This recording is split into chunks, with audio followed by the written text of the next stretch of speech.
नमस्कार, आप देख रहे हैं सी न्यूज़ भारत और मैं हूं आपके साथ आकांक्षा यादव। वक्त हो चुका है न्यूज़ बुलेटिन का और आज इस न्यूज़ बुलेटिन में हम जानेंगे कि आगरा में युवक के घर में कैसे लगी आग, जुन्नारदेव में कब से कब तक लॉकडाउन हुआ और कटनी पुलिस ने कौन सी घटना का किया खुलासा। ये सब जानेंगे विस्तार से, तो चलिए निगाह डालते इस वक्त की खास खबरों पर। आगरा जनपद में विद्युत तार अचानक टूटा और उठी चिंगारी से किसान के घर में भीषण आग लग गई। चीख पुकार सुनकर एकत्रित हुए ग्रामीण बिजली कर्मचारियों को सूचना दी और विद्युत सप्लाई बंद कराई। ग्रामीणों ने भीषण आग पर पानी डालकर बमुश्किल आग पर काबू पाया। आग लगने से घर में रखा अनाज, कपड़े सहित जरूरी हजारों का सामान जलकर राख हो गया। पूरा मामला पिडौरा क्षेत्र के अंतर्गत गांव गगनकी का बताया जा रहा है।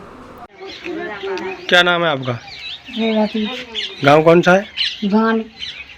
क्या घटना है यहाँ पर? क्या घटना है यहाँ पर?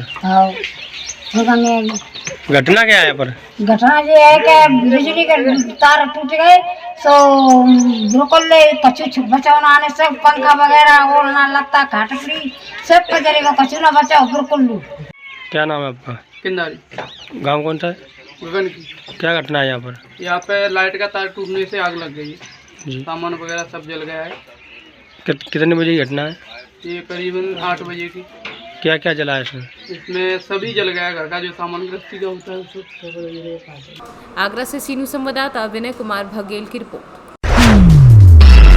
गया जिला के बाराचट्टी प्रखंड के सुदूरवर्ती ग्राम रोही के अंकित कुमार पिता अनिल मिस्त्री ने 10वीं की बोर्ड परीक्षा में बिहार स्तर पर टॉप में अपना स्थान प्राप्त कर ये दिखा दिया है कि एक बढ़ाईगिरी करने वाला गरीब घर का लड़का भी अपने कठिन परिश्रम के बल पर प्रदेश में ऊंचा स्थान प्राप्त कर सकता है। अंकित कुमार ने अपने प्रतिभा के बल पर विश्वकर्मा समाज का नाम रोशन किया है। इस अवसर पर जनता दल यूनाइटेड अति पिछड़ा प्रकोष्ठ के गया लोकसभा प्रभारी रामविलास शर्मा ने अंकित कुमार को माला पहनाकर सम्मानित किया तथा मिठाई खिलाकर प्रसन्नता व्यक्त की। गया से सीनू संवाददाता अशोक शर्मा की रिपोर्ट। छिंदवाड़ा जिले के संपूर्ण शहर एवं ग्रामीण क्षेत्रों में इस समय कोरोना वायरस के मरीज अत्यधिक निकल रहे हैं, जिसके चलते मध्य प्रदेश के मुख्यमंत्री शिवराज सिंह चौहान के आदेश पर छिंदवाड़ा के कलेक्टर सौरभ सुमन ने 8 अप्रैल रात्रि 8 बजे से 16 अप्रैल सुबह 6 बजे तक 7 दिन का फुल लॉकडाउन लगा दिया है। शहर जुन्नारदेव में आज रात्रि 8 बजे से लॉकडाउन चालू होने पर शासन प्रशासन अलर्ट नजर आया। जैसा कि एसडीएम मधुबन राव धुर्वे, तहसीलदार रेखा देशमुख, एसडीओपी एसके सिंह, नगर निरीक्षक मुकेश द्विवेदी अपने दलबल के साथ बाजार बंद करवाते हुए नजर आए। वर्तमान में कोरोना के बढ़ते हुए प्रकोप को देखते हुए कि नागपुर में भी केसेस की गति अभी थमी नहीं है, इसलिए छिंदवाड़ा में भी अनवरत केसेस लगातार आते जा रहे हैं और उसका प्रसार ग्रामीण क्षेत्रों में भी देखने को मिल रहा है। इसलिए जो पहले के लॉकडाउन थे जो सिर्फ नगरीय क्षेत्रों में होते थे, इस बार पूरा लॉकडाउन जो है वो जिले में रहेगा। तिथि उसकी 8 तारीख रात्रि 8 बजे से लेकर 16 तारीख सुबह 6 बजे तक रहेगी। दिनों की संख्या के हिसाब से ये 7 दिनों का पूरा लॉकडाउन पीरियड रहेगा, जिसमें नगरीय ग्रामीण क्षेत्र में संपूर्ण लॉकडाउन रहेगा। अपवाद स्वरूप जो आवश्यक वस्तुओं की व्यवस्था है उसके लिए कुछ छूट रहेगी। मेडिकल स्टोर्स खुले रहेंगे, पेट्रोल पंप्स खुले रहेंगे, अन्य कई और आपवादिक व्यवस्थाएं रहेंगी जिससे लोगों का जीवन सुगम सुचारू बना रहे लॉकडाउन पीरियड के दौरान। कल 1 दिन का बफर है, लेकिन उसमें भी लोगों से मेरी अपील होगी कि अनावश्यक घरों से बाहर ना निकलें। कम से कम व्यक्ति घर से बाहर निकल के जो व्यवस्थाएं बनाना चाहते हैं उसको बनाएं। ऐसा बिल्कुल ना समझें कि उनको 7 दिनों तक कोई सामग्री की आपूर्ति नहीं हो पाएगी। हम लोग लगातार होम डिलीवरी के माध्यम से और पथ विक्रेता भाइयों बहनों के सहयोग से लगातार हर वार्ड में, हर घर में, हर ग्राम में सामग्री की सप्लाई करने का संपूर्ण प्रयास करेंगे। इसके लिए एसेंशियल आइटम्स के लिए जिला स्तर पे भी और ब्लॉक स्तर पे भी हेल्पलाइन नंबर अभी आज रात में ही जारी किए जा रहे हैं।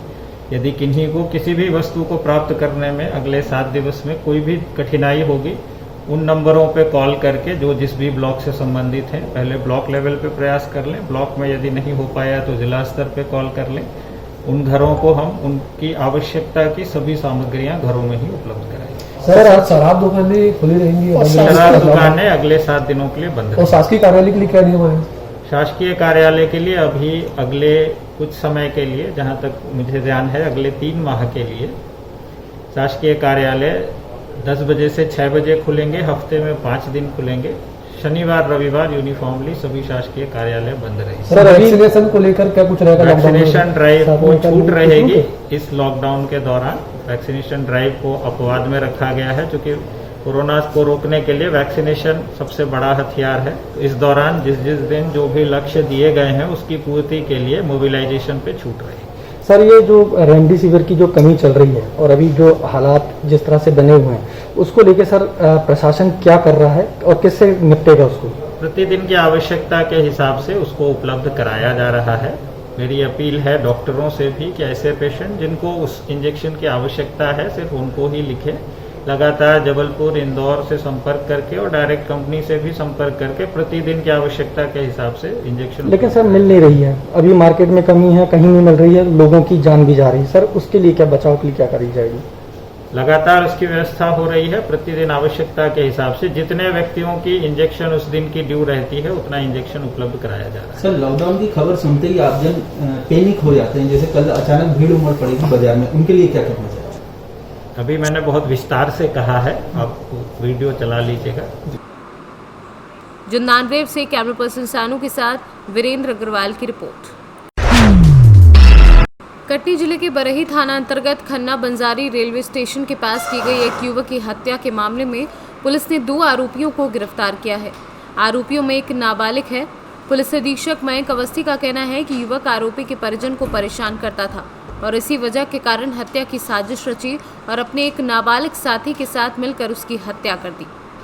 दिनांक 5 अप्रैल को सूचना प्राप्त हुई थी कि थाना बरही अंतर्गत कोलान मोहल्ला के कब्रिस्तान में एक व्यक्ति का शव मिला है, जिस पर तत्काल थाना बरही की पुलिस टीम द्वारा वहां पहुंचकर उसका अवलोकन किया गया। उस मृतक की शिनाख्त बरही के ही दिनेश उर्फ बग्घा पिता सीराम कचेर के रूप में हुई। रात्रि 8 बजे के बाद वो अपने घर से निकला था, उसके बाद घर वापस नहीं पहुंचा था। घटनास्थल का निरीक्षण करने के बाद ये पता चला कि उसकी हत्या की गई है। इसके पश्चात तत्काल पुलिस टीमों को तैनात किया गया। इसमें थाना बरही के थाना प्रभारी श्री संदीप अयाची और सब इंस्पेक्टर किशोर कुमार द्विवेदी द्वारा घटनास्थल के आसपास के सभी फुटेज और जो साइबर डेटा है उसका अवलोकन किया गया, जिस पर से ये सूत्र मिला कि मृतक द्वारा घटना के थोड़ी देर पहले ही एक मोटरसाइकिल पर उसका बैठा होना पाया गया था। मोटरसाइकिल अगल बगल के लोगों को उसकी शिनाख्त कराई गई तो पता चला कि हीरो होंडा शाइन मोटरसाइकिल है और जो व्यक्ति उस पर बैठे थे उनके बारे में पहचान कराई गई। तो बरही निवासी रामलाल बर्मन की पहचान हुई, उनको तत्काल अरेस्ट किया गया। उसके साथ में एक नाबालिग आरोपी और भी था जो उसका रिश्तेदार था। दोनों से पूछताछ की, उन्होंने अपना जुर्म कबूल किया। उनके द्वारा से बताया गया कि मृतक द्वारा उनके एक परिजन के साथ छेड़छाड़ एवं उसको परेशान किया जाना उसको जानकारी लगी थी, जिस पर से खिन्न होकर वो मोटरसाइकिल पर बिठाकर उसको ले गया और उसकी लात घूंसो एवं मोटरसाइकिल की चाबी और अन्य धारदार हथियारों से उसकी हत्या कर दी। कटनी से सीनू संवाददाता नीरज तिवारी की रिपोर्ट। प्रतापगढ़ के सामुदायिक स्वास्थ्य केंद्र पट्टी में इन दिनों दलालों का जमावड़ा लगा रहता है। दलालों से परेशान होकर अस्पताल के आसपास के सभी दवा व्यापारी और पैथोलॉजी संचालकों ने नवागत सीएससी अधीक्षक डॉक्टर नीरज सिंह को ज्ञापन देकर अस्पताल को दलाल मुक्त कराने की मांग की है।